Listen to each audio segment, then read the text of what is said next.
Alright, let's talk about something truly magical. No, not chemistry, or turning lead into gold, but something almost as cool: translation. Think about it. We live on a planet with over 7,000 languages, a beautiful, chaotic symphony of human expression. If we couldn't translate, we'd be stuck in our own little language bubbles, unable to read Dostoevsky, or watch Parasite without subtitles, or even understand the instructions for that cool Swedish furniture. Translation isn't just swapping words, it's the bridge that connects cultures. It's why a company in Tokyo can partner with one in Brazil, the pipeline for ideas. First, let's meet our first contender: semantic translation. The name might sound a bit scary, but the basic idea is super simple. Think of semantic translation as the loyal, pure one. Its main goal is to stay as humanly close to the exact meaning as possible. It cares about the meaning and grammar structures, it's all about accuracy. It tries to copy the word choices, sentence structure, and even the style of the original text. Imagine a sentence in German: Ich habe meinen Schlüssel verloren. A strict semantic translation would be, I have my key lost. It might sound a bit odd grammatically, but you totally get the idea. The semantic translator's motto is, what did the author say?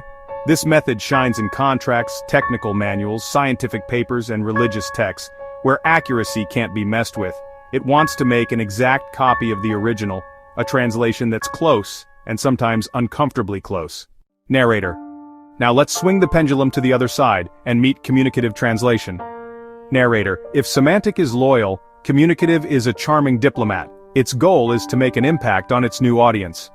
Narrator. It wants to get the message, meaning, and purpose across in a way that feels natural, common, and culturally right. Narrator. A wet paint sign might literally translate to "Pancher muile," correct, but not natural. Communicative translation chooses attention, painter fresh. Narrator. The communicative translator puts the reader's experience first, willing to change sentence structure or exact words to make sure the message gets through. Narrator. This approach is the star of marketing, advertising, and literature, where feelings and rhythm are more important than being exact. Narrator. For poetic language, the translator must become a poet, recreating the experience, not just dictionary meanings. Narrator. It looks for dynamic equivalents, phrases or ideas that do the same job for the new audience. Narrator. The goal is laughter or feeling or interaction, the shared experience, not just saying the original text. And here the choices often fall into two main groups. These two approaches are what we're here to talk about today. Semantic translation, staying as close as possible to the text's structure and exact meanings. Communicative translation, putting the message's impact on the new audience and their experience first. It's a constant fight between form and function, the letter and the spirit. Movie subtitles, news headlines, and poetry, each area has its own priorities.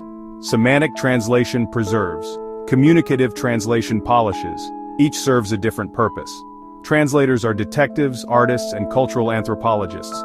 They have to make choices about how to pass on meaning. It's a spectrum, sometimes a careful mix of both. There's no one-size-fits-all solution. Get ready, because we're about to dive deep into specific examples. Every strategy has its strengths and weaknesses, and translation is no different. The biggest advantage of the semantic approach is its accuracy and loyalty, important for lawyers, engineers, and scientists.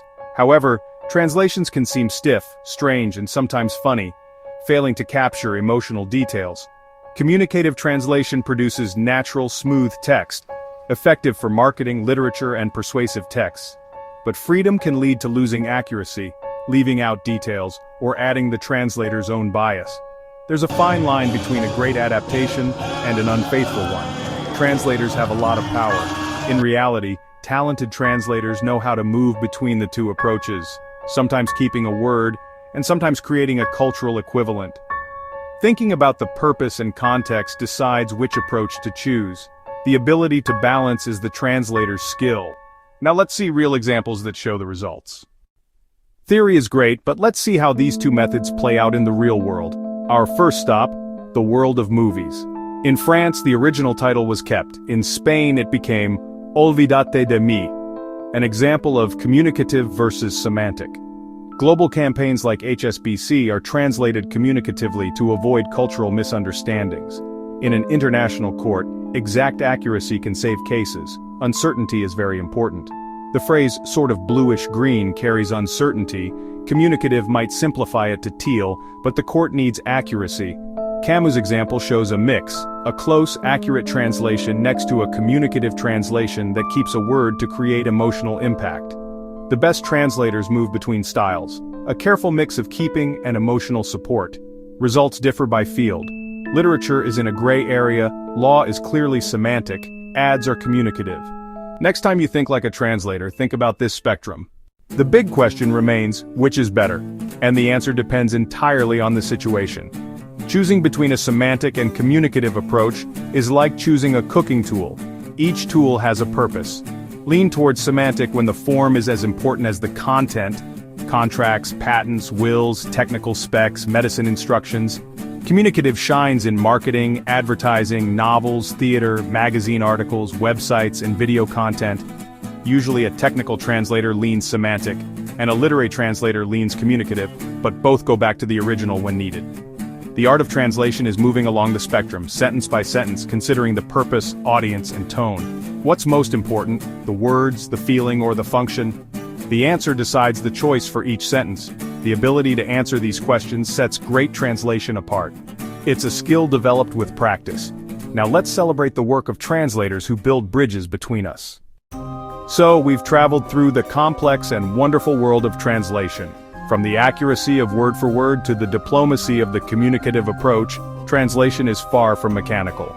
It's a dynamic act of understanding, a constant negotiation between two languages and two cultures.